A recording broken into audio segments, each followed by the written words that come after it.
E se Hitler tivesse vencido a guerra e invadido o Brasil? Ninguém te conta isso. Já parou para pensar que o mundo em que vivemos hoje poderia ser um verdadeiro inferno se a Segunda Guerra Mundial tivesse tido um final diferente? Imagina só, Adolf Hitler, com o exército mais forte e bem treinado do planeta, sai vitorioso e decide vir para cima da América, inclusive daqui, do nosso Brasil. O que muita gente não sabe é que ele tinha planos de louco para cá, e eu vou te contar tudo hoje. Vem comigo! O tal do Reich, que significa império em alemão, olhava para os Estados Unidos e para todo o continente americano como se fosse um brinquedo novo que ele queria muito pegar. Para eles, a gente tinha economia forte, muita gente e muita influência. E tudo isso tinha que ser controlado, modificado e obrigado a seguir a ideologia nazista. E não era só invadir e pronto. Eles pensavam em tudo: ataques de longe, campanhas de mentira para bagunçar a cabeça da população e virar a sociedade de cabeça para baixo, desde as grandes capitais até as cidades pequenas do interior. Hitler sabia que os Estados Unidos eram poderosos, mas também via suas falhas. Nos anos 30, a quebra da Bolsa de Nova York deixou todo mundo na merda. Muita gente ficou sem emprego, passou fome e o país inteiro empobreceu de uma hora para outra. Foi a Grande Depressão. E a crise também pegou pesado na Alemanha, que já estava destruída depois da Primeira Guerra Mundial. E foi exatamente esse caos que ajudou ele a chegar ao poder. Outra coisa que ele adorou ver foram as leis de segregação lá no sul dos Estados Unidos, as tais leis de Jim Crow. Elas obrigavam negros e brancos a ficar separados em tudo: escolas, ônibus, hospitais, até nas praças. Para Hitler, isso era uma prova que dava para separar as pessoas por raça sem muito problema. E ele queria espalhar essa ideia doente por todo lado. E não para por aí. Os povos indígenas também sofriam muito. Eram expulsos das terras deles, jogados em reservas e obrigados a esquecer a própria cultura. Durante a expansão dos Estados Unidos, milhões morreram em lutas, de doença ou fome. E os nazistas olharam para isso e pensaram: já tá tudo dividido aqui, vai ser fácil botar as nossas regras. Lembra que antes do Holocausto eles separaram os judeus em guetos e deixaram eles viverem como animais? Pois é, se eles tivessem vencido, iam fazer exatamente a mesma coisa aqui na América. E acredite, tinha gente que ia achar normal. Muita gente fala: mas a Alemanha não tinha navios para chegar até aqui, né? Até que é verdade, a marinha deles não era tão forte assim. Mas eles tinham ideias de gênio do mal. Os submarinos deles eram os mais letais do mundo, e o dinheiro não faltava para fazer arma. Depois que invadiram a Polônia em 1939, toda a fábrica alemã passou a fazer só coisa de guerra. E o projeto mais insano de todos, o America Bomber. Eram aviões gigantes, feitos para voar até aqui, bombardear Nova York, Washington, Chicago, Los Angeles e Detroit, e voltar para a Europa sem precisar parar para abastecer.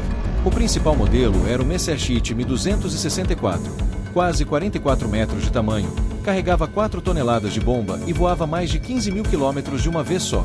O primeiro teste deu super certo em 1942, mas depois tiveram que parar tudo em 1944, porque os soviéticos vinham avançando forte e eles tiveram que correr para defender a casa deles. Mas no nosso cenário hipotético, esses aviões estariam voando por cima das nossas cabeças. E olha que eles contavam com o Japão para segurar os americanos no Pacífico, mas deu errado. Os Estados Unidos foram para a Europa e viraram o jogo. E até 1941 a maioria dos americanos não queria entrar na guerra. Hitler esperava muito que essa divisão interna ajudasse ele. Você sabia que Hitler amava os filmes? Ele assistia antes de todo mundo, fazia sessão particular na fortaleza dele nos Alpes e era fã declarado do Walt Disney. Tinha até cópias originais dos desenhos guardadas com carinho. Na época, a Alemanha era o segundo país que mais via cinema americano, mas os nazistas mandavam censores cortarem tudo que não agradava eles antes de deixar o filme passar. Eles morriam de inveja de como o cinema mexe com a cabeça das pessoas, e queriam usar isso para espalhar a própria mentira, assim como já faziam com o rádio, graças ao cara do mal do Joseph Goebbels. A própria indústria de filmes da Alemanha era gigante, com tecnologia de ponta. O exemplo mais famoso é O Triunfo da Vontade, da Leni Riefenstahl, que é lindo de ver, mas feito só para exaltar o nazismo. Depois da guerra, ela foi proibida de trabalhar e Hollywood não quis nem saber dela. Mas se tivesse dado certo o plano de Hitler, ela seria a maior diretora dos Estados Unidos e ensinaria todo mundo a fazer filme para doutrinar. Mas a gente teve sorte. Antes e durante a guerra, o próprio cinema americano fez várias obras para alertar todo mundo. Tem o curta O Rosto do Führer, da Disney, onde o pato Donald vive sofrendo na Alemanha nazista. Tem O Grande Ditador, do Charlie Chaplin, que zomba de Hitler e pede paz para todo mundo. E tem até o livro O Homem do Castelo Alto, que virou série, mostrando os Estados Unidos divididos entre nazistas e japoneses, de arrepiar. Hitler não ia chegar sozinho. Ele contava com o Japão para atacar a costa oeste americana, sonhava em convencer a Inglaterra a se juntar a ele, que graças a Deus não deu certo, graças ao Churchill.